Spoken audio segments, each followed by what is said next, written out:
selalu mengganggu tidurnya. Budi dan Siti duduk di meja belajar, terlihat serius dan penasaran. Siti, kamu juga mendengar suara itu kan? Suara aneh yang bikin aku tidak bisa tidur.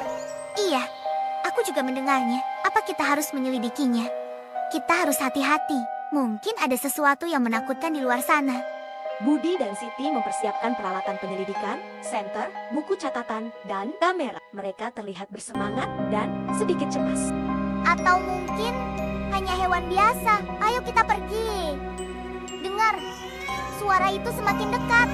Ketika mereka berani mendekat, mereka menemukan seekor kucing yang terjebak di antara cabang pohon, mengeluarkan suara merengek.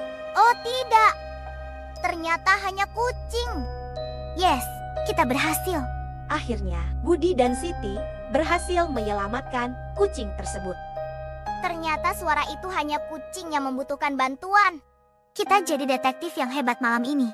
Kadang-kadang, apa yang kita anggap menakutkan bisa menjadi kesempatan untuk membantu.